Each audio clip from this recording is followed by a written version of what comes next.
L'école est le meilleur cadre d'expression des talents et de développement des compétences des jeunes et étudiants.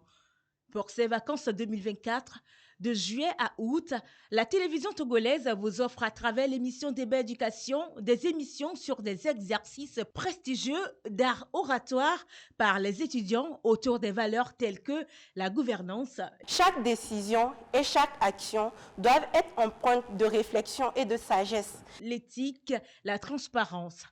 Ces exercices de communication thématique préparent les jeunes à se valoriser et savoir se défendre dans la vie. Quant aux conférences d'actualité, les apprenants échangeront avec les spécialistes sur des thématiques de la culture de l'excellence, l'orientation scolaire. J'aimerais embrasser la carrière d'entrepreneur. À chaque fois qu'on demande aux élèves quel métier aimeriez-vous faire après le BPC, baccalauréat, etc., ils essayent de donner ces métiers grandiloquents. Rendez-vous sur la télévision togolaise dans l'émission Débat Éducation de juillet à août 2024 avec Marcel Toyi. Débat Éducation, c'est chaque mercredi sur la télévision togolaise à 15h, rediffusion à 23h30. Nous avons eu à instituer le concours d'éloquence qui a lieu chaque année au sein de l'école. Ce concours-là a pour objectif d'offrir à nos élèves un cadre pour s'exprimer. Pourquoi? Parce que, comme nous avons l'habitude de le dire, au sein de l'ESAM, nous faisons non seulement de la formation, mais aussi de l'éducation. Et l'éducation prend en compte les différentes dimensions de la personne humaine. Et en ce sens-là, nous avons estimé important pour nos élèves, au-delà des connaissances qu'ils acquièrent dans le cadre de leur formation, de développer des compétences en communication, communication orale et communication devant un public. Il est important de communiquer, de savoir communiquer et de bien communiquer. Parce que la communication, en fait, c'est l'outil qui est à notre disposition pour partager nos idées, mais aussi pour argumenter, convaincre et susciter l'adhésion des autres aux idées que nous défendons. Et donc, c'est l'occasion, à travers ce concours d'éloquence-là, d'équiper nos élèves pour pouvoir faire cet exercice de prendre la parole, de défendre des valeurs, parce que notre concours s'inscrit aussi dans un cadre.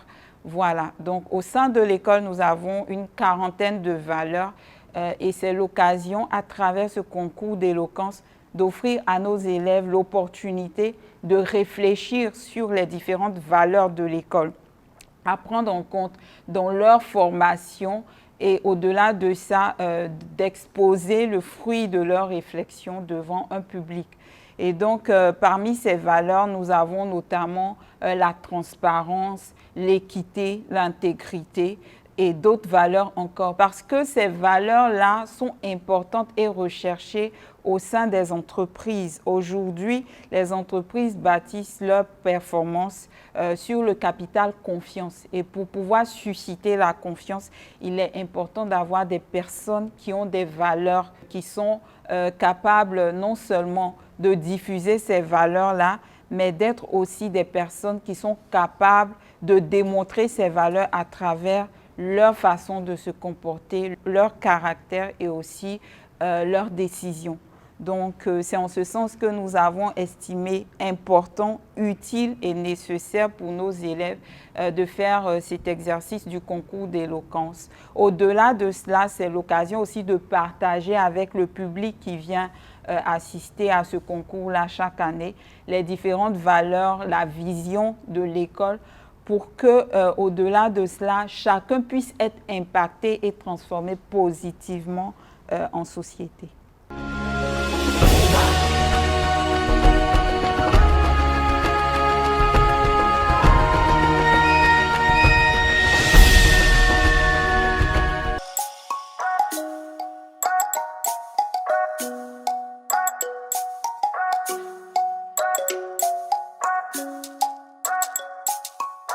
Elle se nomme Marie-Thérèse Padam. Elle est élève en 3e année du diplôme de gestion et de comptabilité à l'École supérieure d'audit and management. Ce soir, elle se prête à cet exercice fastidieux qui est de parler parler, pas seulement parler en l'air, mais parler d'un thème très pertinent et vraiment un thème d'actualité, la transparence. La transparence qui est l'un des grands thèmes qui a été abordé lors du concours d'éloquence de l'ESAM, qui fait partie des 40 valeurs de notre établissement. 40 valeurs qui nous sont chères, 40 piliers sur lesquels la formation des étudiants de l'École supérieure d'audit et de management se fonde.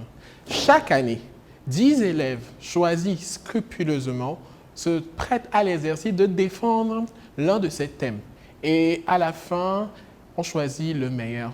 Dans quelques minutes, vous allez découvrir mademoiselle Madame Marie-Thérèse nous présenter son thème de cette année, la transparence. Nous allons écouter ensemble quelle est sa vision de la transparence. Qu'est-ce que la transparence lui dit? Qu'est-ce qu'elle a appris de cette expérience de préparer un test sur la transparence? Et qu'est-ce que vous et moi, nous pouvons apprendre de la transparence?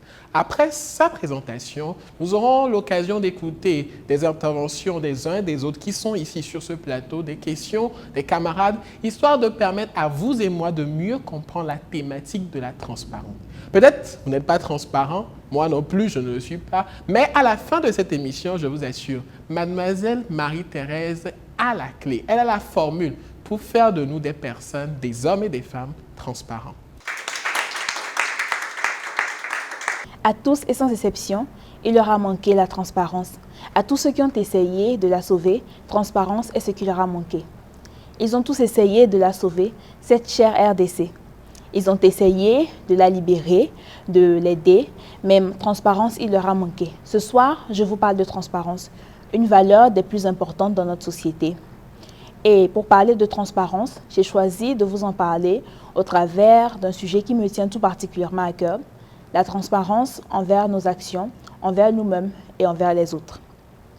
Pour vous parler de transparence, 2 étapes importantes, les raisons du manque de transparence et les moyens d'y remédier. Daniel Goleman a dit un jour que la transparence n'est pas seulement une question de visibilité, mais aussi une question de responsabilité. Malheureusement, et à notre grande dame, nous vivons dans une société où la transparence est théorique, invisible, rhétorique. Nous vivons dans une société où les autorités parlent de transparence sans eux-mêmes appliquer cette transparence, se cachent derrière leur pouvoir, abusent de leur autorité pour faire du mal. Réclament transparence sans connaître le sens profond et réel de ce mot. Ils parlent de transparence sans que transparence ne puisse soulager les maux dont ils sont la principale cause. Alors, messieurs, dames, certes, j'ai dit que les autorités parlaient de transparence sans en connaître le sens réel et profond, mais ne faisons-nous pas de même? Nous parlons chaque jour de transparence, nous disons chaque jour être transparent, mais disons-nous réellement la vérité? Parce que oui, nous blâmons les autorités, nous disons qu'ils mettent un voile sur le miroir de leurs actions, mais nous faisons la même chose chaque jour. Chaque jour, nous commettons 1001 actions différentes et pourtant, à la fin de la journée, nous clamons avoir été transparents. Alors, messieurs, dames, permettez-moi de vous poser une seule question. Comment oser espérer demander transparence? Comment oser espérer voir transparence fleurir dans notre société quand nous ne sommes pas transparents nous-mêmes? Alors, la réponse à cette question, le premier pas est des plus évidents. Les autorités qui réclament de nous, qui attendent de nous transparence, devront elles-mêmes commencer par être transparentes avec elles-mêmes, avec nous. Enfin, j'ai dit que les autorités devraient être transparentes. Mais je ne dis pas que la transparence commence par le haut. On ne demande pas à un président de la République d'être transparent alors qu'il est déjà au pouvoir. La transparence, elle commence par le bas. Elle commence par un cultivateur dans son champ, un commerçant dans sa boutique, un comptable dans son bureau, un enseignant devant ses élèves, ou pourquoi pas moi devant vous. La transparence, elle commence avec toi, toi qui me regardes, toi qui chaque matin mets un voile sur le miroir de tes actions, toi qui refuses d'être transparent avec toi-même. La transparence, elle commence avec chacun de nous. Elle commence avec nous, nous qui réclamons justice, nous qui voulons d'un avenir où transparence et responsabilité seront les piliers de notre société, nous qui voulons d'un monde plus juste, plus intègre, plus droit pour les générations qui seront là dans 30 ou 40 ans. Nous qui réclamons justice pour toutes les victimes de la RDC dont on entend si peu parler, nous qui réclamons justice pour toutes ces victimes de 1001 pays différents dont on n'entend pas l'histoire. La transparence, elle commence avec chaque petite action du quotidien, elle commence avec chaque petite discussion honnête que nous avons avec nous-mêmes, avec les autres. La transparence, elle commence par un unique serment, elle commence par le serment de se promettre à soi-même, d'être honnête, de toujours dire la vérité, d'agir avec intégrité et d'encourager les autres à faire le même.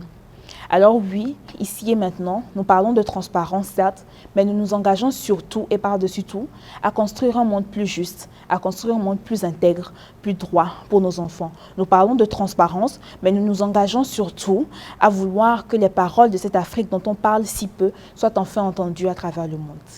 Merci.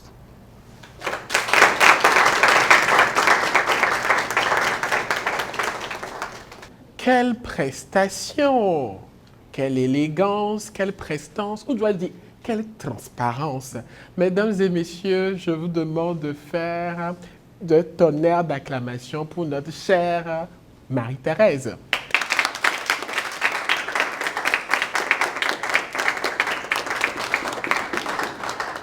Je pense que vous avez écouté avec beaucoup d'attention les propos de notre chère Marie-Thérèse. Maintenant, vous avez l'opportunité de poser vos questions, questions auxquelles elle a le devoir de répondre. En toute transparence, doit-on dire. Après avoir suivi ta prestation, j'aimerais savoir quels sont les défis que peuvent rencontrer les jeunes en voulant promouvoir la transparence dans leurs groupes sociaux et dans leur cercle d'amis. Merci pour ta prestation. En ce qui me concerne, je voudrais savoir comment mesurer l'impact de la transparence sur la confiance du public envers les responsables, les individus et les institutions. Merci pour ta prestation très inspirante. Ma question pour toi, avez-vous déjà observé des exemples inspirants de jeunes leaders qui réussissent à promouvoir la transparence et la responsabilité dans leur environnement? Si oui, que pouvez-vous en dire? Ma question pour vous est la suivante. Est-il possible de maintenir la transparence dans les situations où il y a des pressions pour la dissimulation ou la manipulation de l'information? Je tiens à te dire merci pour ta prestation captivante. À mon humble avis, qui parle de transparence parle d'éthique. Ma question est alors de savoir comment pouvons-nous nous assurer que nos propres actions sont transparentes et éthiques dans nos interactions quotidiennes avec les autres. J'ai été assez attentive à votre présentation. À l'issue de celle-ci, je voudrais savoir comment pouvons-nous encourager les institutions, les personnes et les organisations à être plus transparents envers les jeunes et les communautés qu'ils servent. Dans votre présentation, vous avez eu à dire qu'avant de réclamer transparence, nous devons nous-mêmes être transparents. Ma question est la suivante. En tant que jeunes, comment pouvons-nous promouvoir la transparence dans nos écoles et dans nos communautés? Et quels conseils donneriez-vous à la jeunesse pour promouvoir la transparence dans leur vie professionnelle et dans leur communauté? Ma question est de savoir si la transparence peut contribuer à la résolution des conflits ou tensions sociales. Si oui, comment? Après avoir suivi votre prestation, ma question est celle-ci.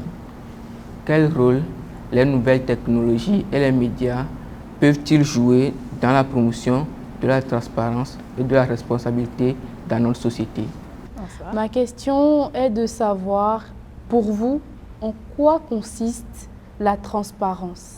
Après avoir suivi ta prestation, il y a une question qui me porte particulièrement à cœur, et c'est de savoir quelles sont les principales barrières à la transparence dans la société moderne. Il y a une petite question qui me titille un peu l'esprit. D'après vous, quels sont les défis spécifiques à remonter lors de la promotion de la transparence dans les contextes sociaux un peu complexes? J'aimerais savoir, selon vous, quel est l'intérêt de la transparence en tant que valeur? Vous avez évoqué des points très importants dans votre présentation. Toutefois, j'aimerais savoir quels sont les conseils que vous donneriez à des jeunes qui souhaitent devenir des défenseurs de la transparence et de l'intégrité dans leur vie professionnelle future. Mais aussi, comment vous pensez envisager de promouvoir la transparence dans une vie future? J'ai une préoccupation qui me vient à cœur. Est-il possible de créer des espaces où les jeunes peuvent exprimer leurs préoccupations concernant le manque de transparence et être entendus par les décideurs?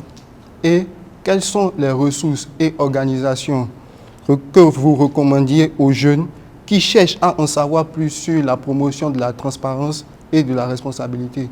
Avec nos interventions, à vous et moi, sur ce plateau. Donc nous allons maintenant écouter Mademoiselle Transparence, ou dois-je dire Mademoiselle Padam Transparence.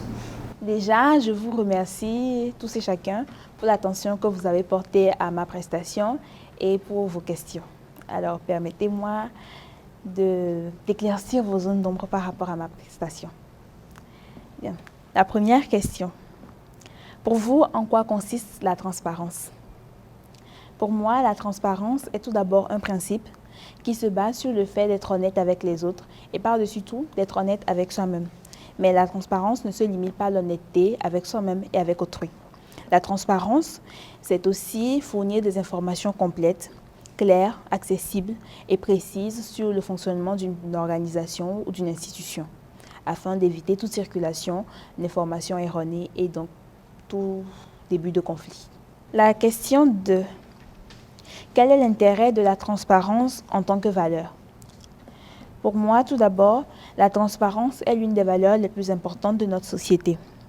Mais d'abord, la transparence est essentiellement une valeur dans le fait qu'elle favorise la confiance, la responsabilité et la participation. Lorsque des individus et les institutions sont transparentes, ça favorise essentiellement une bonne communication et une plus ample et une plus facile résolution des problèmes. Ensuite, la transparence permet aux autres de comprendre et d'évaluer leurs actions et leurs décisions, d'où le principe d'être honnête avec soi-même et avec les autres. Enfin, la transparence permet de renforcer la confiance et à encourager la participation plus active des autres. À la question 3. Quelles sont selon vous les principales barrières à la transparence dans la société moderne? Je réponds qu'il y a 3 principales barrières. La première, la peur des critiques ou des conséquences négatives. Dans notre société, et surtout dans de nombreux cas, les individus et les organisations peuvent hésiter à divulguer certaines informations par peur de représailles. Et cette peur est particulièrement forte dans les environnements où la culture de la transparence n'est pas assez établie, ou dans les environnements où les mécanismes de responsabilité sont peu fiables, et où les conséquences de potentielle divulgation d'informations sont assez graves. Ensuite, la seconde barrière à la promotion de la transparence est le désir de contrôler l'information et l'image. Les individus et les institutions peuvent résister à la transparence par peur de nuire à leur réputation, dans la plupart des cas, En limitant l'accès à l'information, ces organisations ont la possibilité de manipuler à leur souhait la perception des personnes qui reçoivent les dites informations, ainsi donc empêcher toute promotion de la transparence. Et enfin, la dernière barrière est les structures de pouvoirs inégales. Dans cette société, il y a une grande différence de pouvoir entre ceux qui détiennent les informations et ceux qui demandent les informations. Il est tout naturel que ceux qui détiennent les informations aient l'autorité et donc empêchent la divulgation d'informations qui pourraient nuire à leur autorité, à ceux qui ont besoin de ces informations. À la question 4. Qui est comment peut-on mesurer l'impact de la transparence sur la confiance du public envers les institutions, les responsables et les individus? Je vous répondrai que l'impact de la transparence peut être mesuré grâce à 3 méthodes. Les enquêtes d'opinion, les études de cas et les analyses comparatives. Les enquêtes d'opinion se basent sur le principe de l'obtention d'informations sur les perceptions et les attitudes du public à l'égard de la transparence et de la confiance. Ces enquêtes peuvent être menées à différents moments et à différents contextes pour suivre les tendances de la transparence et de la confiance. Ensuite, les études de cas peuvent être menées pour connaître l'influence de la transparence sur la confiance, parce qu'on sait que transparence et confiance sont de pair. Si la transparence règne, la confiance règne également. Alors, pour les études de cas, elles permettent d'examiner des situations spécifiques dans lesquelles la transparence a été accrue ou réduite. En comparant les résultats de différentes études, il est possible d'identifier les tendances et les modèles de l'impact de la transparence sur la confiance. Et enfin, la troisième méthode, les analyses comparatives. Les analyses comparatives se basent sur le principe de prendre des échantillons de pays, de régions ou de secteurs et d'analyser les facteurs qui influencent la transparence et la confiance. Et ces facteurs sont notamment la qualité des institutions, le climat socio-politique et la stabilité de l'économie. Et donc, en faisant une analyse comparative dans différents pays, dans différents secteurs et dans différentes régions, on mesure l'impact de la transparence sur la confiance des individus. À la question 5.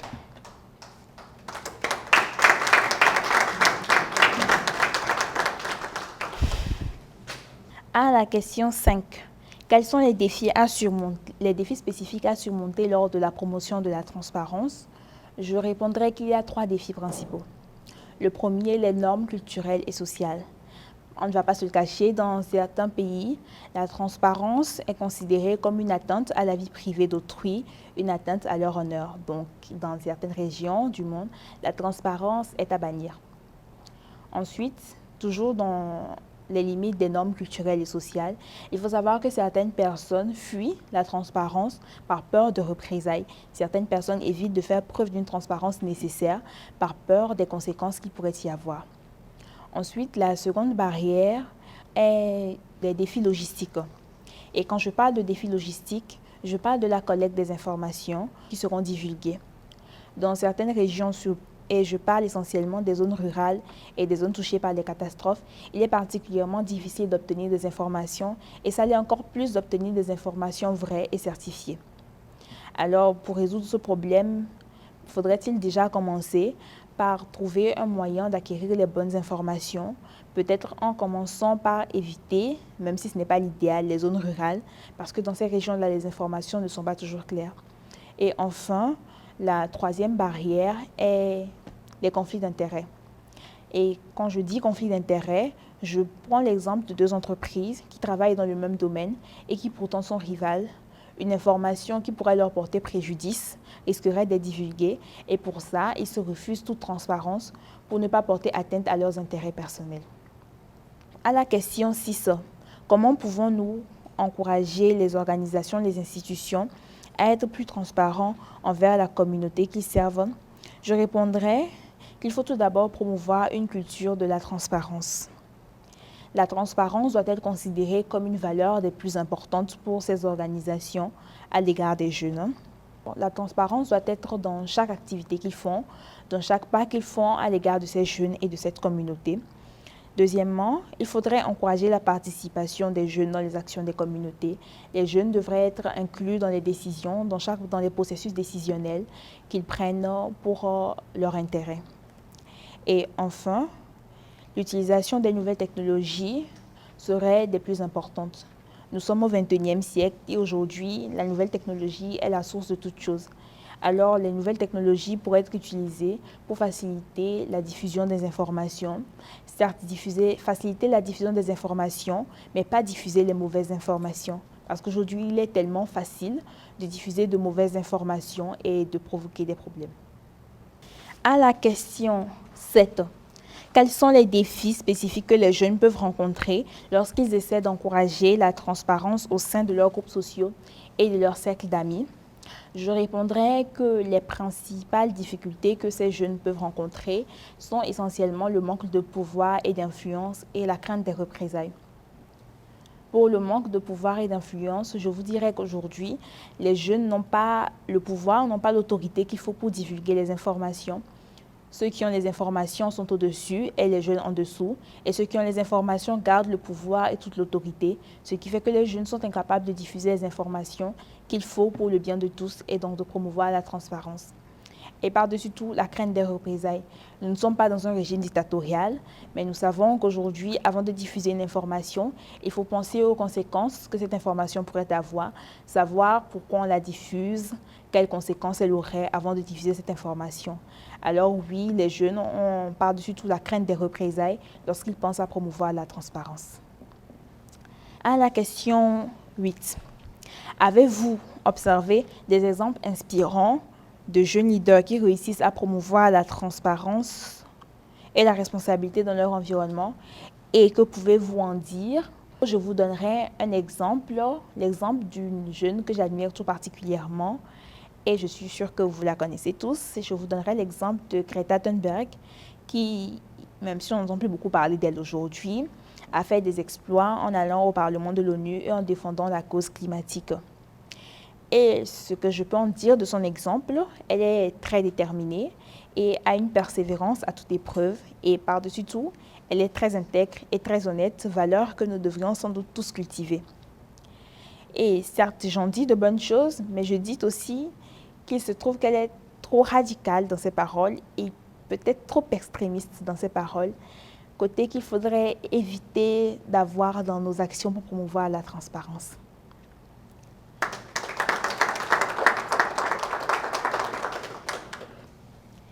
À la question 9, comment pouvons-nous, en tant que jeunes, contribuer à promouvoir la transparence dans nos écoles et dans nos communautés? Et quels conseils je donnerais aux jeunes générations pour promouvoir la transparence dans leur communauté et dans leur vie personnelle? Je répondrai qu'en tant que jeunes, nous pouvons contribuer à promouvoir la transparence dans nos écoles et dans nos communautés en commençant par demander des comptes aux responsables. Et quand je dis demander des comptes aux responsables, je ne dis pas d'aller nous arrêter devant nos dirigeants et d'exiger des réponses, mais je dis d'utiliser les méthodes adéquates pour le faire. Et quand je parle de méthodes adéquates, je parle de ces sites sur lesquels vous pouvez trouver les rapports des comptes, savoir comment l'argent public est géré. Ensuite, nous pouvons participer aux initiatives de transparence, être un peu plus responsables, partager des informations de manière judicieuse, savoir quelle information est vraie, quelle information est fausse, donc avoir l'esprit critique. Et par-dessus tout, pour participer à la promotion de la transparence dans nos écoles et dans nos communautés, faudrait-il déjà que nous commencions nous-mêmes par être transparents, à faire preuve de transparence, à agir avec éthique et avec intégrité. À la question 10, qui est: pensez-vous que la transparence peut contribuer à la résolution des conflits et des tensions sociales? Si oui, comment? Je répondrai que oui, la transparence peut contribuer à la résolution des conflits d'intérêts sociaux. Parce qu'aujourd'hui, qui dit transparence, dit communication. Et la résolution de conflits passe d'abord et avant tout par une bonne communication.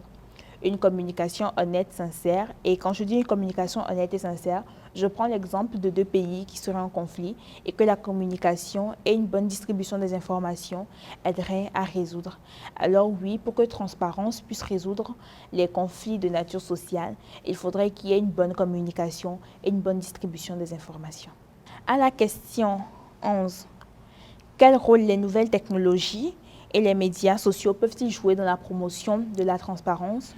Je vous répondrai qu'ils jouent un rôle des plus importants. Parce qu'aujourd'hui, les médias sociaux facilitent l'accès à l'information, facilitent le partage d'informations. Aujourd'hui, il n'y a plus un attentat, un accident ou même un événement de plus grande ampleur qui se passe sans que nous ne soyons au courant. Tous les médias sociaux en parlent, Instagram, passant par WhatsApp et par TikTok, on en entend parler partout. Alors oui, les médias sociaux favorisent grandement la promotion à la transparence quand aucune information ne peut plus être cachée aux yeux du monde.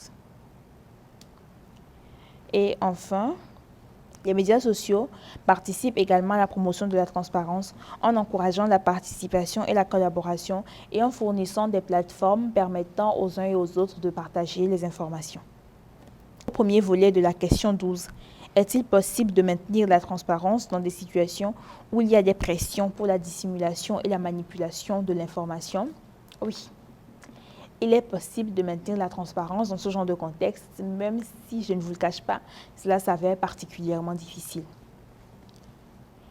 Ensuite, le second volet de la question 12, comment pouvons-nous nous assurer que nos propres actions et nos attitudes sont transparentes et éthiques dans nos interactions quotidiennes avec les autres? Pour la réponse à cette question, je vous dirais qu'il est particulièrement difficile de le faire, mais comme je l'ai dit dans ma présentation, la première chose des plus importantes, c'est de nous faire le serment que nous agirons avec intégrité, avec honnêteté et avec droiture. Alors oui, nous assurer que nos actions et nos interactions seront transparentes, c'est nous assurer que nous serons honnêtes avec nous-mêmes et avec les autres.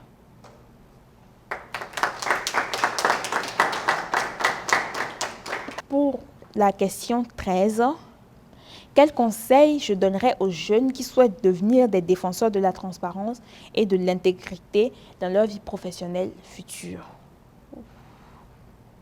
Je vous dirais le premier conseil des plus évidents, n'ayez pas peur.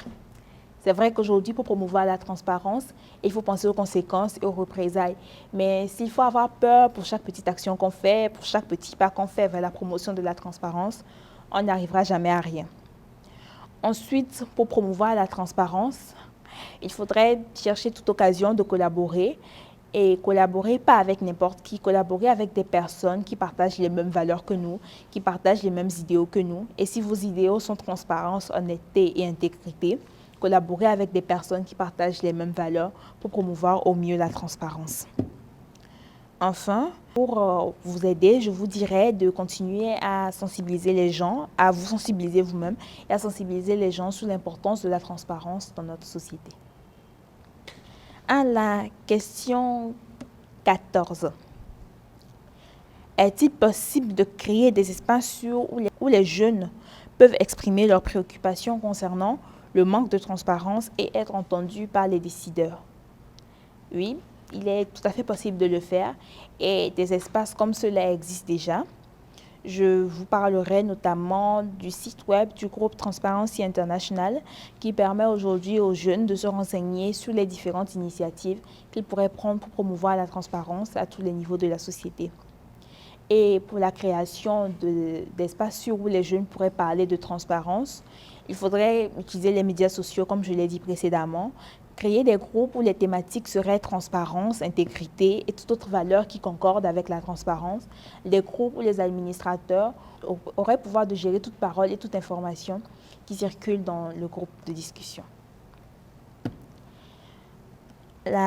Pour la réponse au second volet de la question 14, quelles ressources ou organisations recommanderiez-vous aux jeunes qui cherchent à en savoir plus sur la promotion de la transparence et la responsabilité?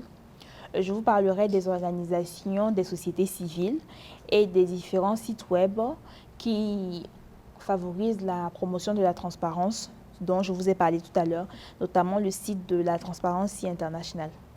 Qu'il est intéressant de voir des jeunes discuter d'un sujet aussi pertinent que la transparence. Aujourd'hui, nous entendons sur les médias sociaux, on parle de lanceurs d'alerte, de transparence dans la gouvernance, etc. Et c'est intéressant pour nous, jeunes gens, de discuter de cette thématique-là d'ores et déjà, histoire de nous préparer pour l'avenir sur ces sujets qui nous intéressent, qui nous concernent. Je ne sais pas si certains ont des apports à faire sur les réponses que notre experte, mademoiselle ou madame Transparence a fait. Mais je pense que chacun de nous pourrait donner une ou deux phrases pour ajouter par rapport à ces différentes questions, à toutes ces réponses-là qu'elle a données. Je ne sais pas. Ce soir, nous avons écouté un brillant exposé sur la question de la transparence. Notre experte, mademoiselle Madame Marie-Thérèse, alias Mademoiselle Transparence, s'est livrée à cet exercice fastidieux de répondre, après sa prestation, aux questions de nos chers camarades sur la thématique qu'elle a exposée. Ce soir, j'ose espérer que chacun d'entre nous, et surtout vous, téléspectateurs, vous avez pu prendre bonne note, acquérir de nouvelles connaissances sur la question de la transparence. Aujourd'hui, plus que jamais, nous avons besoin d'être éduqués à la transparence. Des pistes ont été données, des apports de solutions, des travaux ont été faits pour que cette émission puisse vous apporter un plus. J'ose espérer que vous avez gagné en connaissance, vous avez gagné en information et surtout que vous êtes devenu beaucoup plus transparent à la fin de notre présentation. C'était juste le premier épisode. Nous vous retrouvons très bientôt avec de nouvelles valeurs et surtout dans la transparence. Je vous remercie.